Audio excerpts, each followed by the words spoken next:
Movie की शुरुआत में हमें स्पेस स्टेशन में दो एस्ट्रोनॉट्स को दिखाया जाता है जो कि स्पेस स्टेशन के किसी खराब पार्ट को चेंज कर रहे होते हैं। तभी इसी दौरान इन्हें एक बहुत तेज आवाज सुनाई पड़ती है जिससे इन दोनों को काफी दिक्कत होती है और इसके बाद ये सीन यहीं पे कट हो जाता है और हमें कैलिफोर्निया का सीन दिखाया जाता है जहाँ पर 5 दोस्त पहाड़ों पर छुट्टियां बिताने जा रहे होते हैं। ये जब रास्ते में होते हैं तो ये एक पेट्रोल पंप पर तेल भराने के लिए गाड़ी रोकते हैं।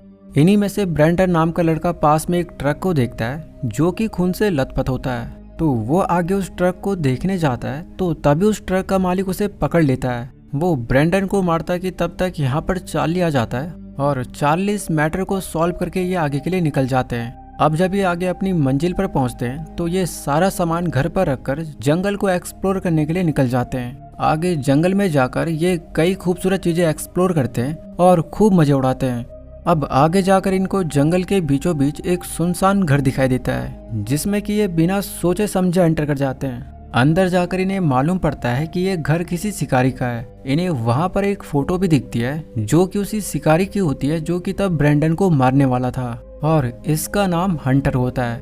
साथ ही इन्हें पता चलता है कि हंटर पहले एक एस्ट्रोनॉट था लेकिन अब वो यहाँ पर क्यों रह रहा है ये इनको समझ नहीं आता। ये जब घर के अंदर होते हैं तो तभी यहाँ पर हंटर आ जाता है लेकिन ये यहाँ से खिड़की के रास्ते भाग जाते हैं। हंटर को भी इनका पता लग जाता है और वो गाड़ी से इनका पीछा करता है लेकिन ये सारे हंटर से बचकर वापस अपने फार्म हाउस आ जाते हैं। लेकिन जैसे ही ये टीवी खोलते हैं तो इन्हें न्यूज़ मालूम पड़ती है कि सारी दुनिया के आसमान में अजीब से बादलों का बवंडर बन रहा है जो कि काफ़ी अननेचुरल है और ना ही ऐसा बवंडर बनते पहले किसी ने देखा है और साइंटिस्ट को लगता है कि ये एलियन हो सकते हैं। अब इनके फार्म हाउस के बाहर वही बादलों का बवंडर बनने लगता है जिससे अब एक डर का माहौल पैदा हो जाता है। गाड़ी की बैटरी डाउन होने की वजह से यहाँ से भाग भी नहीं सकते थे।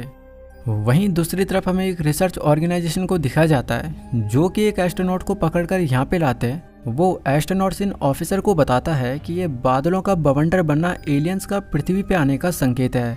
साथ ही वो बताता है कि उसे भी एलियंस ने किडनैप किया था जिसके बाद एलियंस ने उस पर कई तरह के भयानक एक्सपेरिमेंट किए और फिर उसे दोबारा पृथ्वी पर छोड़ दिया। और जब उसने ये बात लोगों को बताई तो किसी ने भी उसका विश्वास नहीं किया। वो एस्ट्रोनॉट इन ऑफिसर्स को अपने शरीर पर एक्सपेरिमेंट के निशान भी दिखाता है। दूसरी तरफ हमें हंटर को दिखाया जाता है जो कि बादलों के इस बनते बवंडर को देख रहा है। वहीं न्यूज़ में भी बताया जाता है कि बादलों के बवंडर के बीच से एलियन के स्पेसशिप दिखाई दे रहे हैं। तो हंटर एक दूरबीन लेकर जंगल के बीचों बीच जाता है और वो देखता है कि बादलों के बीच से एक एलियन शिप बाहर आ रहा है। तभी उस शिप से एक क्राफ्ट झाड़ियों पे लैंड करता है और हंटर भी ये देख लेता है। इसी पल एलियंस कुछ ऐसा करते हैं कि हंटर और उस दूसरे एस्ट्रोनॉट्स को एक बहुत तेज दर्द होने लगता है और यहाँ पर ऐसा होते ही हम समझ जाते हैं कि हंटर को भी उन एलियंस ने किडनैप किया था। वहीं इन 5 फ्रेंड्स के फार्म हाउस के आगे भी एलियंस क्राफ्ट आ जाता है जिसे कि कारा देख लेती है लेकिन जैसे ही वो उसकी रोशनी को देखती है वो हिप्नोटाइज होकर बेहोश हो जाती है लेकिन कुछ ही पल बाद उसे दोबारा से होश आ जाता है।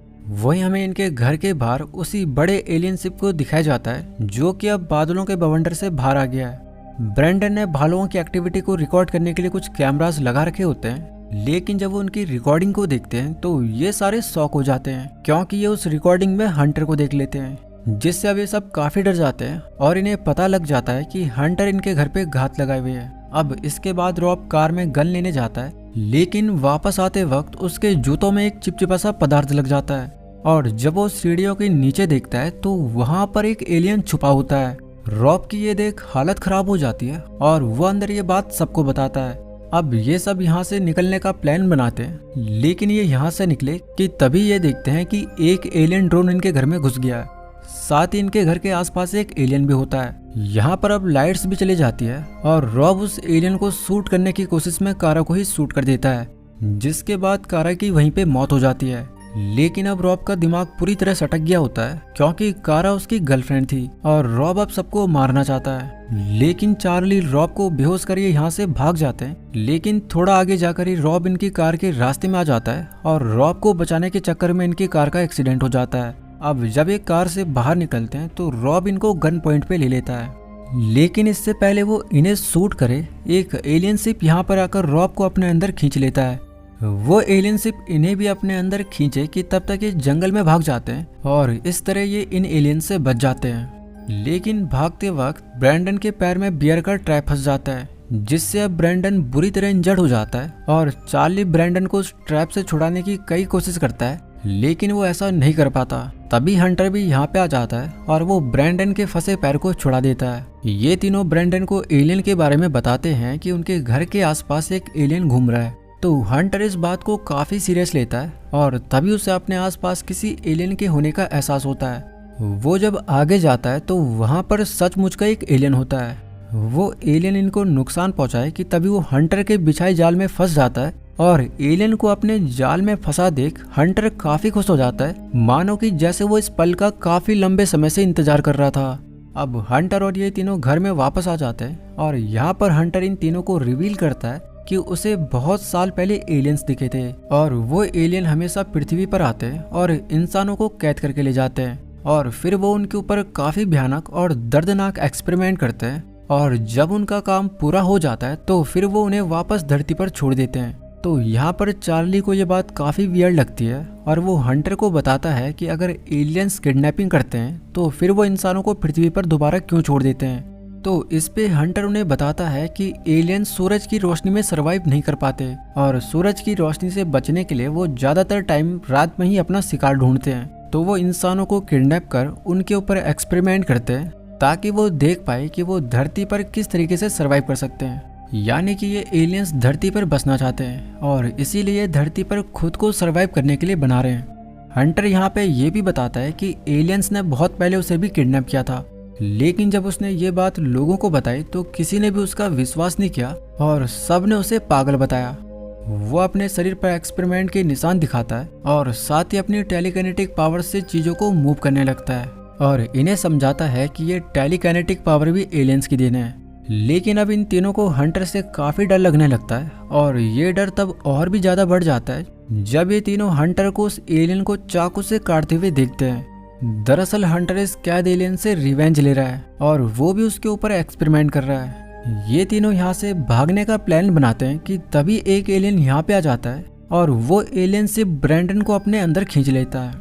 यहाँ पर हंटर इन दोनों को यहाँ से भागने के लिए कहता है क्योंकि वो इन एलियन से रिवेंज लेने के खातिर यहीं पे रुकना चाह रहा है। अब चार्ली और एनी यहाँ से भागने लगते हैं, लेकिन वो यहाँ से भागे कि एलियन शिप उन्हें भी अपने अंदर खींच लेता है। इसके बाद एलियन शिप के अंदर जब चार्ली को होश आता है तो वो एनी को ढूंढने के लिए निकल पड़ता है।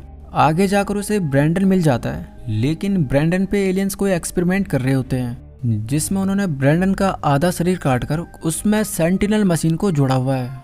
ब्रैंडन की ये हालत देख चार्ली की हालत खराब हो जाती है और आगे जाने पे उसे रॉब भी मिल जाता है जिस पे भी वही भयानक एक्सपेरिमेंट हो रहा है और रॉब का भी आधा शरीर काट लिया गया है।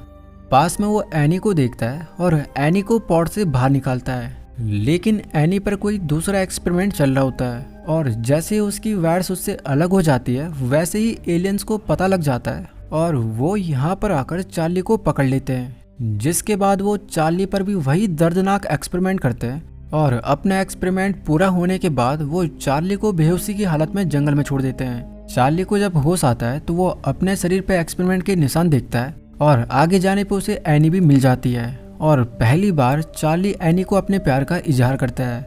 आगे हमें पता लगता है कि रॉब और ब्रैंडन को भी एलियंस ने धरती पर छोड़ दिया है, लेकिन यहाँ पे हम रॉब की गर्लफ्रेंड कारा को भी देखते हैं जिसकी तो पहले ही डेथ हो चुकी थी, लेकिन अब एलियंस ने उसे भी जीवित कर दिया है। रॉब अपनी गर्लफ्रेंड को वापस पाकर काफी खुश होता है। साथ ही अब पूरी दुनिया में ये न्यूज चल रही होती है कि अब एलियन शिप वापस जा रहे हैं, तो दुनिया में काफी खुशी का माहौल होता है। लेकिन सरकार ये ऑर्डर देती है कि जिसका भी इन एलियन से कांटेक्ट हुआ है उनको क्वारंटाइन किया जाएगा। अब जब चारों ये घर आ रहे होते हैं तो हमें पता लगता है कि इन सब में टेलीकाइनेटिक पावर आ चुकी है। आगे जाने पर बीच रास्ते में इन्हें पुलिस रोक लेती है और बिना किसी वजह से वो इनको शूट कर देती है, लेकिन चार्ली सही टाइम पे अपनी टेलीकाइनेटिक पावर को मास्टर करता है और इन सब पुलिस वालों को मार देता है। हालांकि दूर बैठा हंटर भी इनको मारने में चार्ली की मदद करता है, लेकिन आश्चर्य की बात यह होती है कि इन सब के घाव अब खुद ब खुद सही होने लगते हैं और ये सारे एकदम से ठीक हो जाते हैं। यानी कि एलियंस ने इन्हें न सिर्फ टेलीकाइनेटिक पावर दी है बल्कि और भी तरह की कई पावर्स दी होंगी। अब ठीक होने के बाद ये एक पहाड़ी पर जाते हैं जहाँ पर ये फिर से देखते हैं कि बादलों का बवंडर बनना फिर से शुरू हो गया है अब ये क्या वाकई एलियंस पृथ्वी पर दोबारा आ रहे हैं या ये नेचुरल है, ये सब दर्शकों के ऊपर ही छोड़ा गया है, क्योंकि यहीं पर इस मूवी का अंत हो जाता है। इसी के साथ मैं आपसे विदा लेता हूँ। अगर आपको मेरा ये एक्सप्लेनेशन पसंद आए तो आप हमारे इस वीडियो को लाइक कर हमारे इस चैनल को सब्सक्राइब कर हमें सपोर्ट कर सकते हैं।